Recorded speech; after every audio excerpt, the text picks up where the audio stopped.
Bienvenidos a una nueva edición de este podcast aquí en GTV Televisión. Recordemos que estamos desarrollando la historia de Graneros a través de nuestro podcast Pueblo, Identidad y Raíces.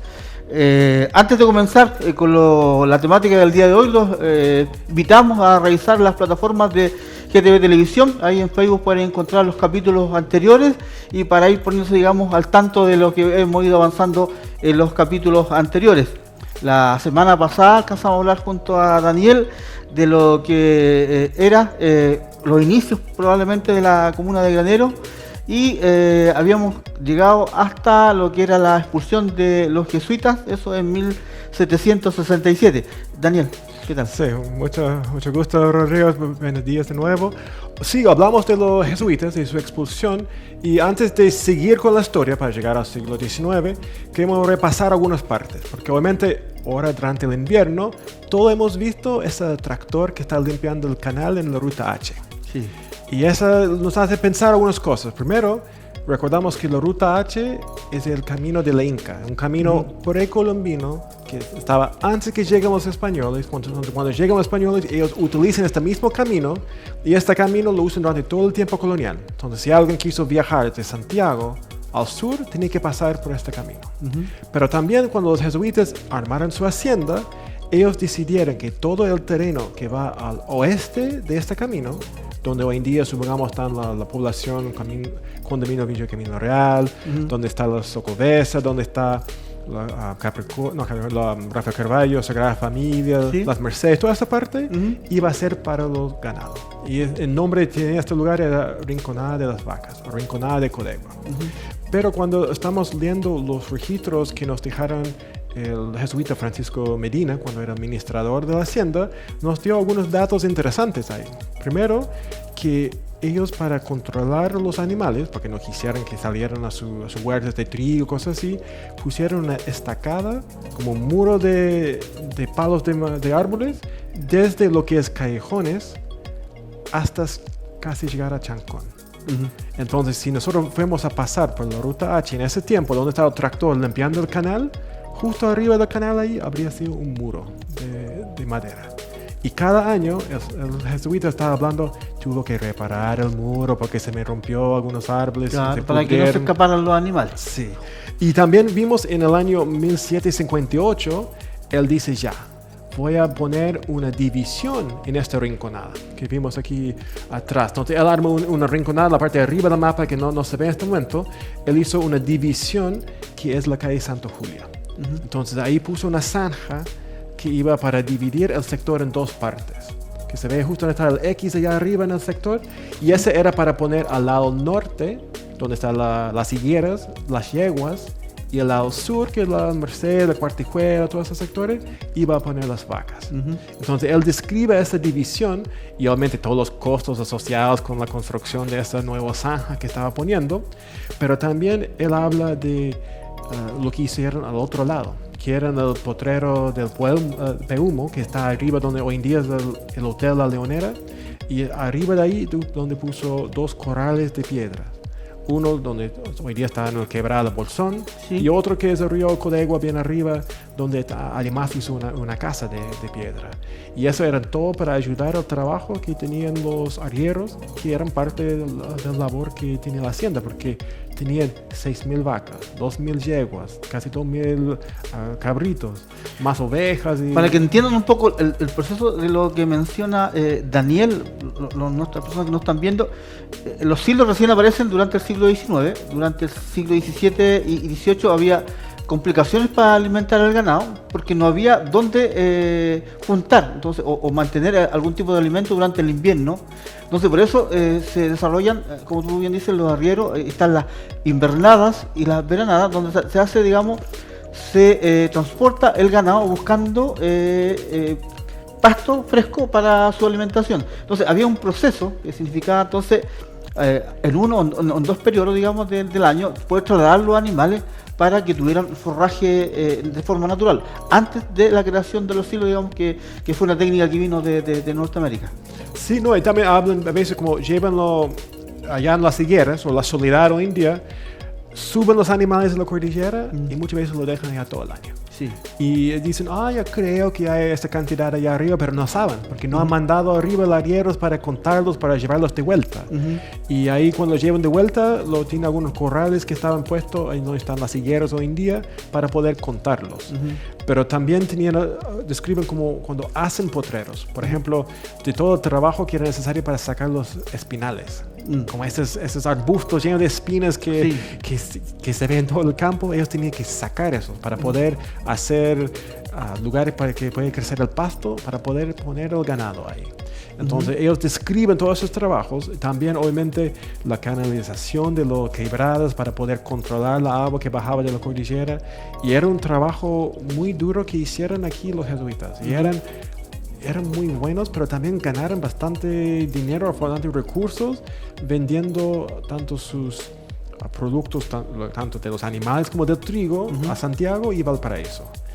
Y cuando hablamos la semana pasada, cuando los expulsaron, recién ahí pudimos ver sus libros, se puede decir, sus registros. Claro, antes eran privados. Sí, obviamente como hacienda normal no se publiquen sus libros de gastos. Y ahí encontramos que había una gran cantidad de esclavos africanos viviendo aquí en la hacienda, que alrededor de 50 que estaban. Y obviamente cuando lo expulsaron los jesuitas, la primera cosa que hace el gobierno era rematar a los esclavos. Los vendieron todo a Lima porque ahí era mejor mercado, se puede decir en ese tiempo. Pero también encontramos todos los inquilinos. Y los inquilinos son los que tenían sus casas justo en los divisiones principales de la hacienda, pero ellos tenían dos como requisitos. Uno era tenía que sembrar trigo y tenía que pagar un arriendo en trigo para el permiso de tener su casa ahí. Obviamente, si el arriendo era 10 fanegas de trigo, que era alrededor de 200 kilos de trigo, si se cosechaban más, ellos lo podían mantener. Era propio de ellos para poder vender, comercializarlo, pero su arriendo era en trigo. Pero también tenía el requisito que si ellos quisieran trabajar, tenían que trabajar por el patrón, tenían que trabajar por los jesuitas. Entonces ahí, los más inquilinos que tuvieran, los más trabajadores que podrían trabajar en lo que era el arriero, la siembra, la cosecha. Entonces ellos tenían a esos trabajadores obligados a trabajar por ellos. Y ahí cuando lo expulsaron los jesuitas, encontraron esta gran masa de trabajadores que tenían que seguir trabajando, y obviamente algunos no quisieron pagar su arriendo el primer año. Entonces había todo un problema ahí cuando expulsaron a los jesuitas. Claro. Bueno, había esa problemática principalmente porque estas personas que tú dices que trabajan en medianía eran principalmente mestizos pobres que después en el apoyo de los jesuitas no contaban con materia prima para seguir desarrollando lo que era la siembra. Sí, algo similar que pasó en India en los tiempos coloniales. Tenían tres grupos de personas. Tenían los indígenas, que tenían ciertos derechos, ciertos privilegios. Tenían los españoles, que también tenían ciertos derechos y privilegios. Y tenían los mestizos, que no tenían nada de los derechos y privilegios. Entonces, supongamos, tenían la comunidad indígena de Colegua, donde si uno era indígena, podía vivir allá. Pero si un indígena se casaba con alguien que no era indígena y tuvieran hijos que eran mestizos, esos hijos perdieron todos sus derechos. Entonces, en lo social, ¿qué relación podría hacerse, por ejemplo, entre un indígena que tenía que trabajar para un hacendado y un mestizo? Económicamente, ¿quién era un poco más solvente? No, en el sentido que para el indígena, la mejor cosa que puede pasar a él es llegar a ser mestizo. Y después, en otra generación, llegar a ser blanco. Porque uno puede ver en los registros de las parroquias, personas que en una generación son escritos como por el sacerdote, eso es indígena, y en menos de 2 hasta 3 generaciones ya están puestos como si son españoles. Por el simple hecho de estar mestizándose. Porque al ser catalogado como indígena, tenía que pagar tributo, tenía que pagar 2 meses de trabajo al encomendero, que era el hacendado que estaba encargado de ellos. pero a mestizos no. Ujú. Pero como mestizos tampoco podían tener un lugar para vivir que era como su comunidad. Tampoco el mestizo no podía ser dueño de una propiedad en el tiempo colonial. Entonces él era trabajador nomás. Estaba obligado Entonces, a que pasara una generación, digamos, para poder mejorar su estatus social. Sí, entonces muchos de los inquilinos eran mestizos, pero en papel españoles pobres. Sí. Entonces, después con la independencia y todo eso son los que llegaron a ser vecinos de Rancagua. Porque cuando fundaron la ciudad de Rancagua, uno de los requisitos era todos los inquilinos, los pequeños propietarios del campo, tenían que ir a vivir en la ciudad. Y al obligarlos a vivir en la ciudad, los entregaron un pedazo de un solar urbano, como Sí. un pedazo, un sitio, más un otro pedazo chiquitito para hacer una chacra fuera de la ciudad. Entonces, la meta, obviamente, de hacer eso era tenerlos todos cerca para obligarlos a ir a la iglesia cada domingo, de portarse bien, de no estar haciendo peleas, y obviamente si portaban mal, tenía el tribunal allá al lado. Y ese era el propósito de la fundación de Rancagua. Sí. Obviamente, cuando expulsaron a los jesuitas, dieron cuenta que ya había muchos mestizos que no estaban viviendo en Rancagua, estaban viviendo de nuevo en la hacienda, y obviamente en grupos concentrados, se puede decir, en lo que era la compañía hoy en día, donde estaba Graneros hoy en día, y obviamente donde está Codegua había otras agrupaciones. Sí. Y entonces ahí cuando hacen esa expulsión, había que reemplazar a los jesuitas con alguien más. Entonces, ¿qué recuerdas del primer arrendatario, se puede decir, después de la hacienda, después que ya echaron los jesuitas?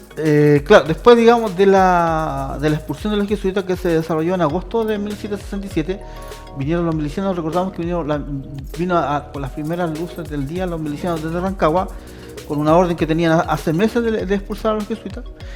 Llegaron a golpear las puertas, ¿cierto? Se hizo un inventario que fue rápido, se demoró como un mes, y un inventario. Bueno, ahí aparece el molino, aparece en los diferentes predios, qué tenían en cada predio, más o menos. Toda esa información la facilitó Francisco Medina, y sus libros, como tú comentabas al principio, permitió que los españoles, o el gobierno español en esa época, supiera la cuantía, digamos, de lo que tenían los jesuitas en la hacienda, ¿cierto?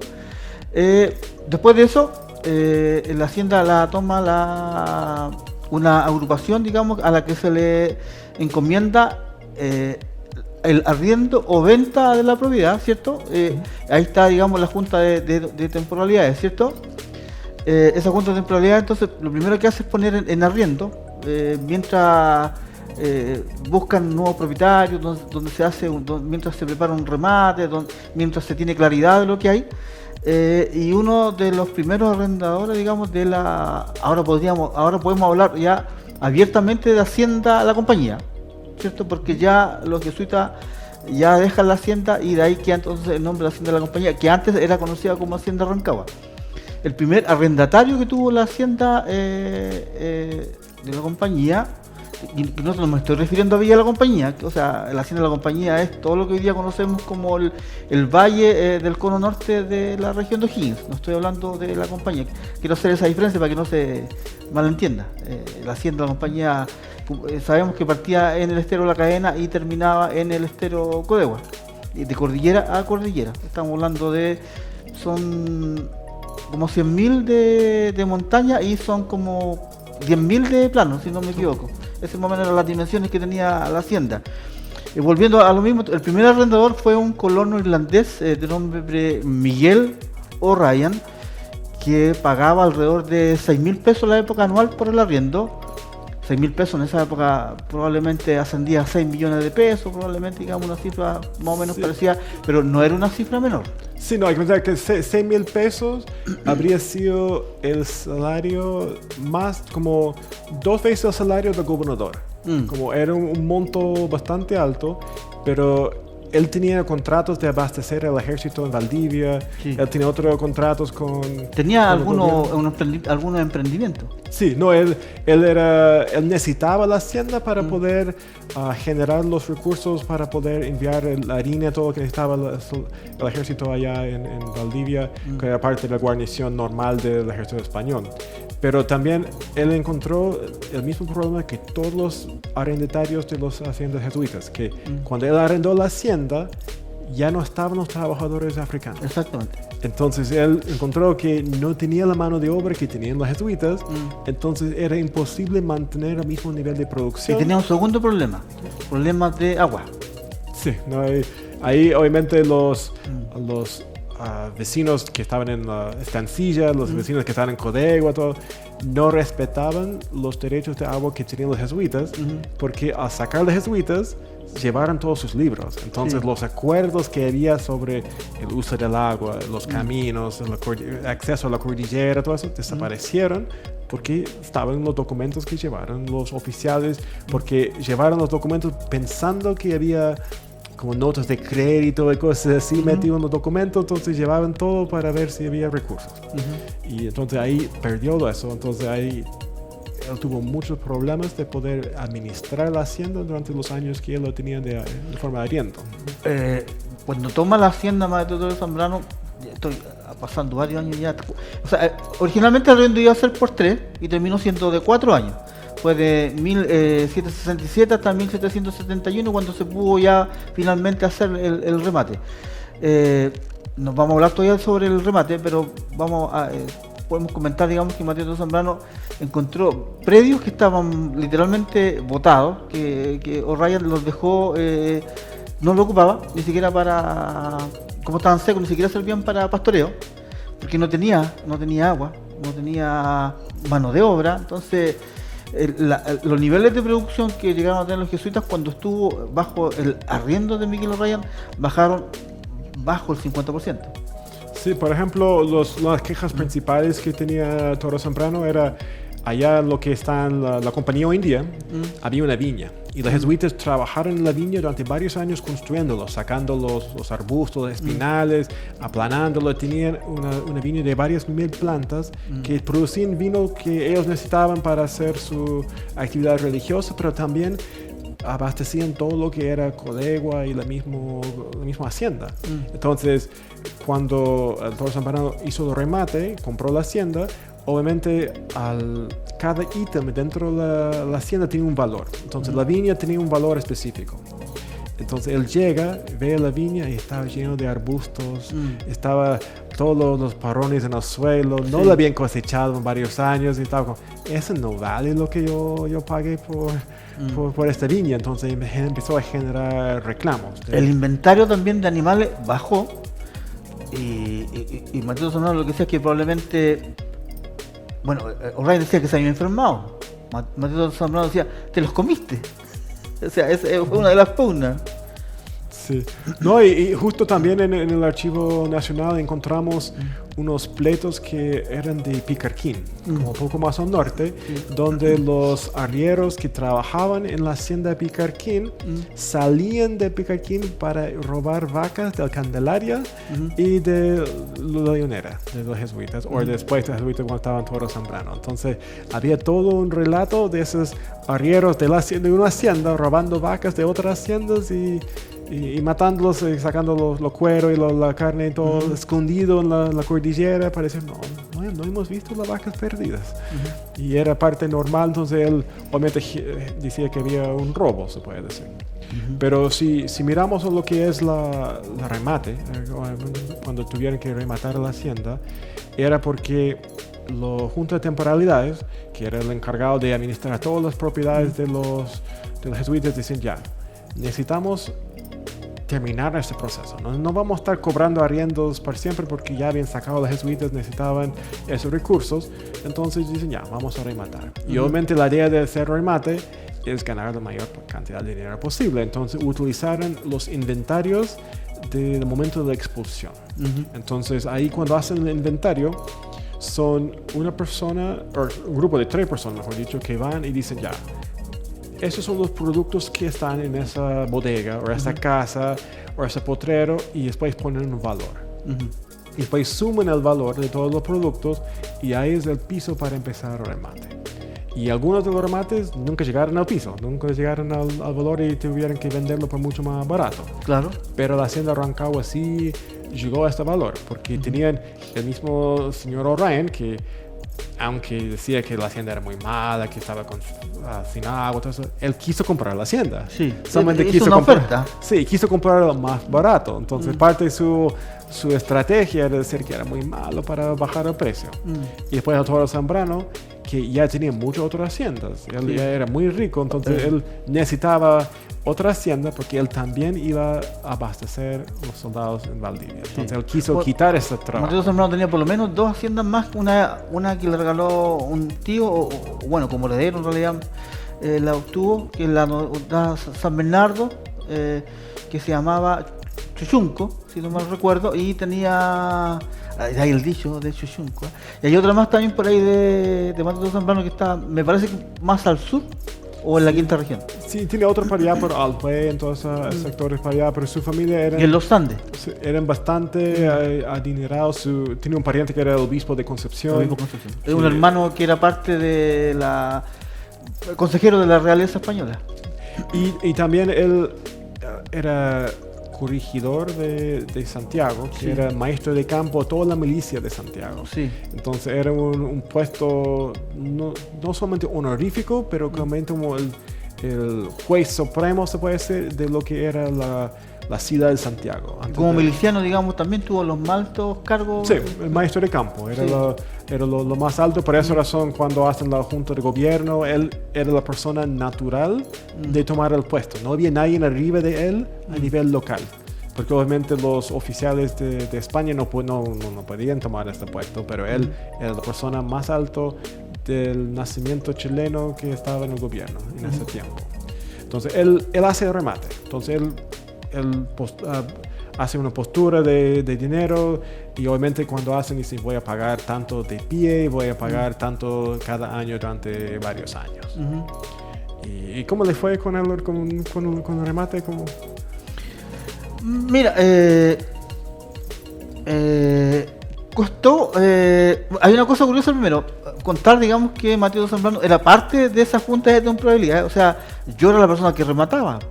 Entonces es curioso que yo, por ejemplo, que soy el encargado de hacer el trabajo de rematar la propiedad, termine comprándola.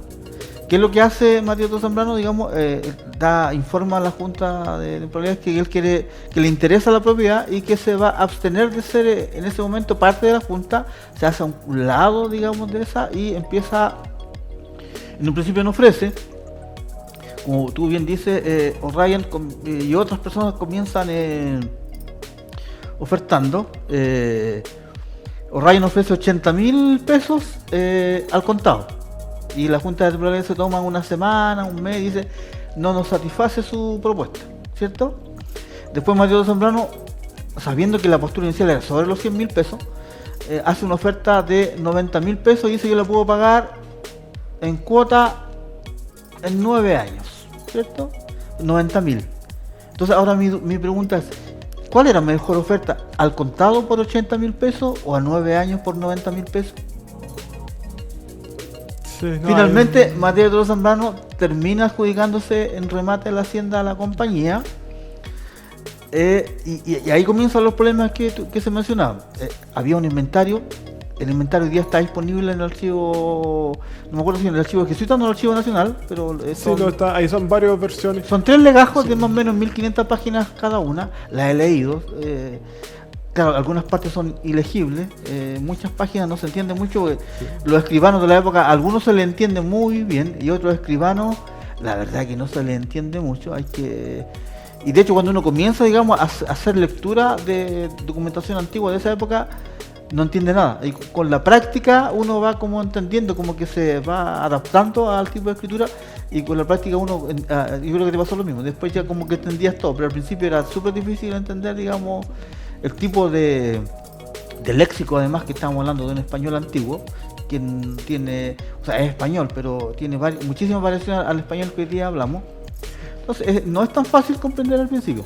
Sí, para entender algo del remate, en ese tiempo la tierra misma no tenía mucho valor.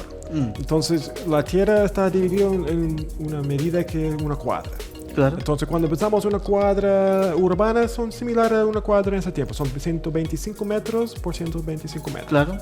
Entonces, una cuadra de tierra buena valía 2 pesos. Ya. Una cuadra de tierra en el cerro, $0.25 peso. Una vaca vale 6 pesos. Entonces, si el inventario de la hacienda dice que tiene 6,000 vacas, ese ya son 36,000 pesos del valor de 90 que él pagó. Claro. Entonces, cuando después ve la tierra, que la tierra plana, que la tierra que podría tener un valor de 1 o 2 pesos por cuadra, son 10,000 cuadras de tierra plano. Entonces, la mayoría del valor de la hacienda estaban los animales que tenían, no en la tierra misma. Entonces, cuando él ya está la hacienda, la había comprado ya, y hace la primer rodeo, Se da cuenta que ha bajado. ¿dónde están mis vacas? Exactamente. No había 6,000 vacas No. allá arriba en la leonera, y no había 6,000 vacas arriba en la soledad. Entonces dice, ya, ¿dónde están? Entonces hacen un conteo donde tenemos los testimonios de los arrieros, de sus capataces, todo, que expliquen cómo hacen el rodeo. Y dicen, es que el otro año no hicieron rodeo, entonces no hicieron conteo. Entonces cuando hicieron el remate, pusieron un número al Aproximado. azar y no era el número real. Claro. Y después otro dice, no, es que sacaron varios miles de vacas el señor O'Ryan y los llevó a otra hacienda sin decirlo. Entonces ahí era robo, porque cuando el señor O'Ryan entregó la hacienda de vuelta del arriendo, tenía que tener la misma cantidad de vacas de cuando él lo recibió. Pero las diferencias no eran tan solo en los animales, también hubieron diferencias en el inventario de la iglesia, parroquia o capilla que ellos tenían. El inventario original demuestra muchas piezas de plata, ninguna de oro, que de ahí nace el mito, digamos, también del culebrón de la compañía, que supuestamente los jesuitas habían escondido sus tesoros. En el inventario no hay oro. Sabemos por qué no hay oro, lo podemos mencionar también en algún minuto, porque lo ocupaban para comprar más tierra los jesuitas, ¿cierto? Sí, no, es que oro no era, nadie usaba oro para comprar cosas en tiempos coloniales. Claro. Entonces, habían cáliz de plata, habían vajillas de plata, había un montón de cosas que cuando Ryan le entrega a Mateo Zambrano no estaban en la capilla, digamos, faltaba casi todo. Entonces, ¿qué hace Mateo Zambrano? Comienza un pleito, un litigio con O'Ryan porque lo que yo compré, dice, no corresponde a los inventarios. Ese juicio dura 20 años. ¿Cierto? Sí, y durante al mismo tiempo hace otro juicio contra los juntos de temporalidades para rebajar el pago. Para decir, ya, no voy a estar pagando 9,000 pesos al año porque la hacienda no tiene las características que me permite pagar tanto. Porque lo que él estaba pagando anualmente era 50% más del arriendo que estaba pagando O'Ryan. Sí. Entonces ahí lo rebajan, lo cortan de intereses, porque obviamente cuando él hizo la compra era 90,000 pesos por 9 años más los intereses. Entonces había 5% de interés anual. Entonces ahí es donde estaba la ganancia para el Estado, claro, los intereses. Entonces a él tuvo que hacer una rebaja de intereses, pero al final él logró solventar todo y era dueño de la hacienda.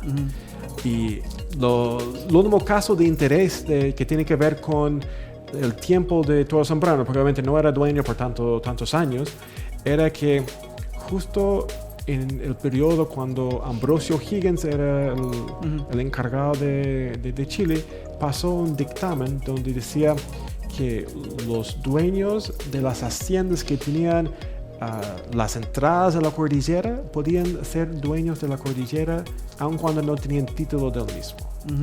Y ahí salió un pleito con Rancagua, porque los vecinos de Rancagua subían a la cordillera para buscar hielo. Y el Toro Zambrano quiso cerrar el paso para que pudieran subir a la cordillera a hacer ese negocio que era buscar pedazos de hielo en tiempo de nieve para poder tenerlo en la ciudad. Y ahí tuvieron que negociar para poder permitir a los vecinos de Rancagua a seguir subiendo la cordillera, pero era justo en ese tiempo donde los jesuitas, ya Toro Zambrano, podía decir, ya, yo soy dueño de todo lo que es arriba de la Soledad, arriba de los Romeros, de las Higueras, toda la cordillera de la costa, ya era dueño él cuando no tenía ningún título que mencionaba esos lugares. Pero ese dictamen, ese cambio de de ley, se puede decir, en los finales del siglo XVIII. Le permite tomar 50 cuadras a ambos lados de la cordillera, claro, y tomar 100.000 cuadras. Sí. Entonces la tierra no tiene mucho valor, pero él podía poner sus animales allá, podía controlar ese espacio, y eso también permitía que nadie más podía decir: yo quiero poner una hacienda allá arriba en la cordillera, dame acceso a mis tierras. Entonces él pudo hacer eso. También sale algunos pleitos que él tenía con los vecinos, la estancia. Por ejemplo, este plano que hemos mostrado de la hacienda jesuita, sí, esa grande, ahí es porque justo en la estancia estaban cerrando el estero, o el estero Codegua, para hacer un molino. Sí. No estaban dando la agua que estaba en la rinconada de las vacas, entonces él mandó hacer este plano grande para demostrar sus tierras y que esta estancia chiquitita no podían controlar el acceso al agua a todas sus tierras, porque estaban bloqueándolo a la mala. Sí, hablando de molino, ese inventario también nos sirve para ver que a veces, digamos, también hay un cierto mito con el tema del molino de la compañía. El inventario nos muestra que el molino que tienen, por ejemplo, en el sector de la compañía, era una casita de adobe de como 20 metros cuadrados, que era muy pequeña y que probablemente, digamos, después, digamos, de Mateo Zambrano y también Ryan también no siguieron con el tema del cebo ni con la cordobanes, es decir, ni con el cuero ni con la grasa animal. Ese molino es probablemente recién en esa época cuando comenzó, digamos, a tener un uso de molienda de cereales, no antes. O sea, estamos hablando recién en finales probablemente del siglo XVII. Siglo XVIII, sí. No, ahí también cuando hacen la división, que vamos a ver en el siguiente episodio, la división de la hacienda, ahí sale otro lugar que también se llama el molino. Sí. Y ahí digo cuenta que en el tiempo de los jesuitas había más de un molino dentro de la hacienda. Sí. Porque obviamente ellos tenían molino para una planta que se llama pangui, que usan para la cosa de los cueros, pero también tienen molino para harina y todo.